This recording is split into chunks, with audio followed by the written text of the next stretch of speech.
Hey, this is Zach, otherwise known as Goel. I go by that name, you may call me either.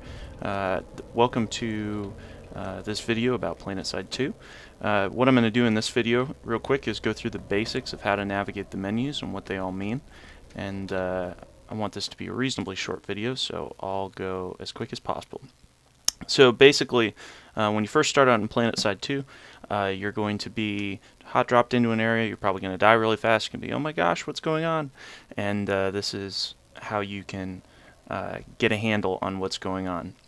So if you go to the very left tab, this is your profile. This is your battle rank. And as you level up, you gain new titles, new decals, new loadout options, and this is where you change your titles. You can equip boosts here to increase your experience or resource gain. Those are purchased with station cash. You really don't need to mess with those unless you want to. Here's where you see the different leaderboard options, and again, there's a lot of different options that you can play around with. If you go down to stats, if you look at my stats, for example, you can see my KD is extremely low. It's because I go for objectives a lot, and I'm a good team player, but one-on-one I'm not that great. So, but it's a lot of fun. And you can break it down by your weapons. You can see the medals, how many kills you need to get to the next medal, and how much rewards you're going to get for that. Then you have the vehicles and the shots fired and kills and all that stuff. So there's the leaderboard, and then if you're a member, you can see what the bonuses would be and what level of membership you are. I'm currently copper. You don't need to be a member, but you do get a lot more cert points for doing so. But it's nice. It's very much not a pay-to-win game, so that's very nice. Next is the most important tab. This is the map tab, and the thing with this, there's a lot to it. So, okay, now you probably knew this, but there are 3 empires. Blue is the new conglomerate. That's my character. Red is the Terran Republic. Purple is the Venu Sovereignty. You pick one of these empires from the beginning, and it's empire versus empire versus empire. Now, you spawn at the beginning whenever you first log onto a character at a warp gate. There are 3 continents: Amerish, Esamir, and Indar. I'm currently on Indar. That's my arrow showing where I am. Okay, these hexagons represent points of control. In order to capture them, you have to hold control points, kind of like Battlefield 3, but it's a little more complicated than that. And how fast you cap those control points is based on how many surrounding hexagons you control. It's called influence. If you look down here to the bottom right, if I was to try and cap, for example, Xenotech Labs and sneak behind enemy lines, it would take forever because the influence is 100%. And that's because they control all the surrounding areas. If I try and cap, say, Venu Archives, it would take less time, but it'd still take a long time because I've only got 12% influence as a new conglomerate, as referenced by the blue 12% on that pie chart. So that's a basic way of how it works. Typically, you want to cap, progressively and not go crazy because it will take a while and you'll be behind enemy lines. Okay, so there are amp stations, biolabs, tech plants, as well as smaller facilities. These 3 types, the amp station, labs, and tech plants, all give you benefits. Amp stations give you turret heat reduction, so you can fire your turret for longer without overheating.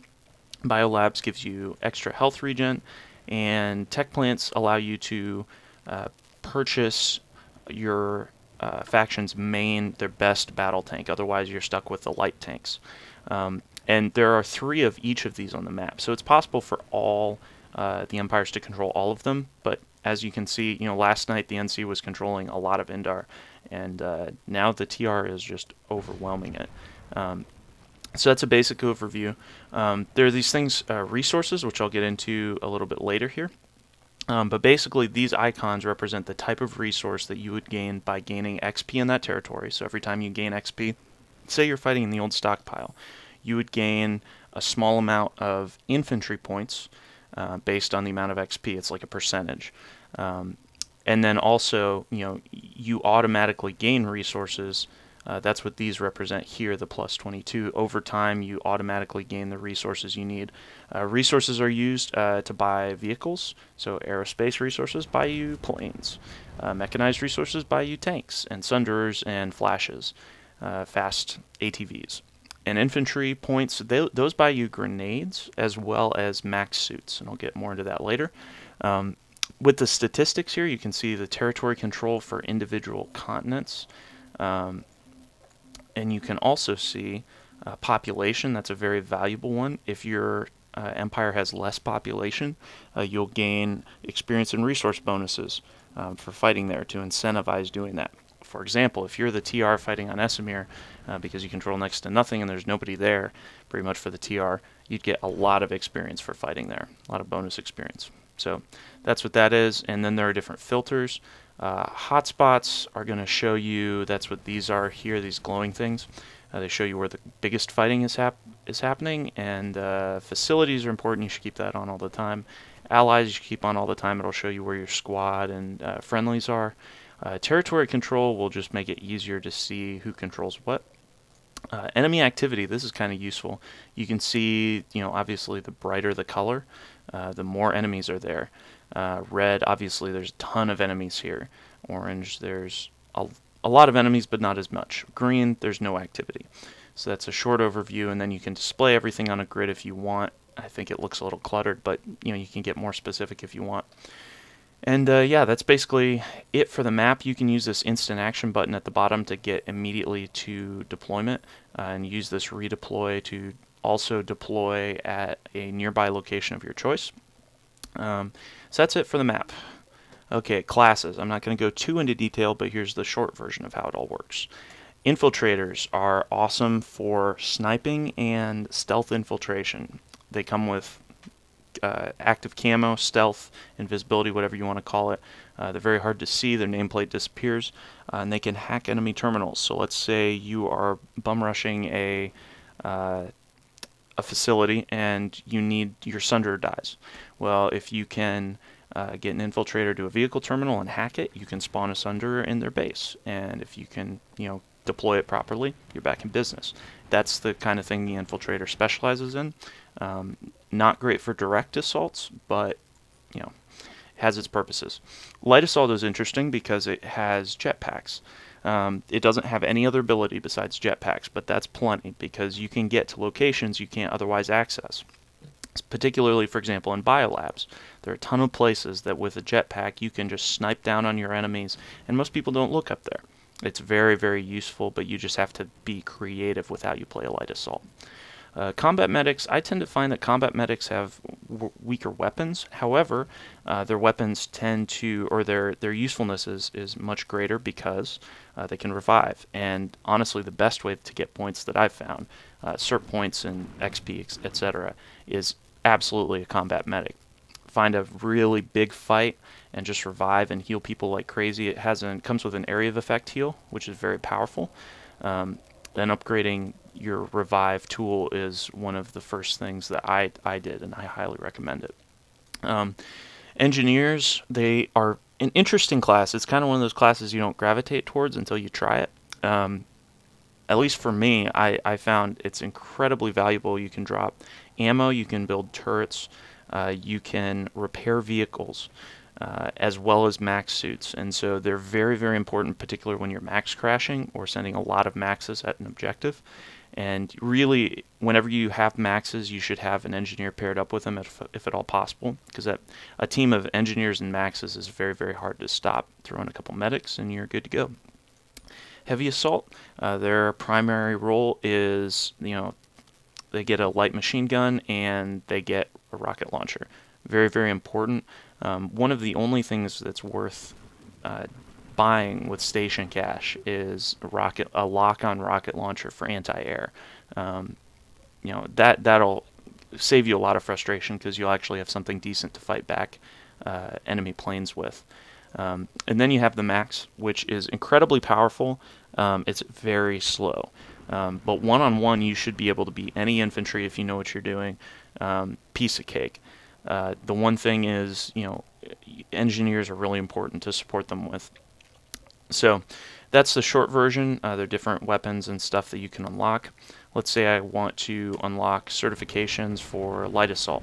There are all these different things. I won't go into detail, but one thing to keep in mind with your loadouts is that these ability suit things, these ability equipment, they don't come by default. So you need to make sure to buy whatever one you want to get, even if it's low level. Put it in on all your loadouts so that you have it. If you want to customize your weapons, you can change the weapon, see what metal you've got with it. You can change the attachments, your camo, all this stuff, and that's the same for all the classes. So that's a short overview. Vehicles, I won't go crazy into vehicles, but there's, here's the short version that applies to every empire. You have a fast ATV, you have a spawn vehicle, Sunder, you have a light tank, a heavy tank, a light vehicle that's 1 man, a medium vehicle which is 2 man, and then a galaxy which can hold up to 12 people. A giant airship. It's fantastic, but you need a bunch of people to really get the most out of it. And it's the same deal with these. There's a ton of weapons to unlock. You can, the loadouts and all these different things. I'm not going to go into detail on that, but that's there. And obviously for vehicles, you need resources to build them. Makes sense. Here's your social tab. You can see squads that are out. I highly recommend you join one whenever you play. If nothing else, you can get free XP, and if you're coordinating right, you should have an easier time of things. Your friends list, voice and chat. If you have squad requests or outfit requests or anything like that, they're going to show up here. You can record YouTube videos live as well as broadcast on Twitch, so that's kind of cool. And then certifications, you'll spend a lot of time here. I definitely recommend you look through these and just get an idea of what's there. You can look at the different certs for individual classes and vehicles.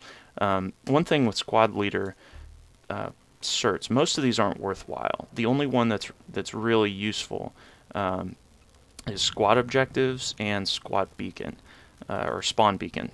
And the spawn beacon allows you to drop in on a location if you're a squad leader, but if you're starting out, just find a squad and run with them and follow your squad leader's advice, because most of them tend to be decent. And then here's where you can buy stuff with station cash, and like I said, the only thing that's really useful is right off the bat is rocket launchers. Mainly a lock-on rocket launcher for anti-air. It'll save you a lot of frustration. So, and then you can look at the settings here, and that's the basic idea. Your typical general settings: graphics, audio, voice, key binding, credits, etc. You can dig more into that. But that's it for this video, and yeah, if you want to get more videos, feel free to subscribe and follow. I have a website called zach-james.com, as well as music, and I also build websites for people, so if you need a website cheap, just let me know. I'm also a Christian, and if you'd love to, I'd love to talk with you more about what it means to follow Christ, but beyond that, that's between you and God. And anyways, that's it for this video. And thanks for watching, and tune in for more Planetside 2 videos to come. See ya.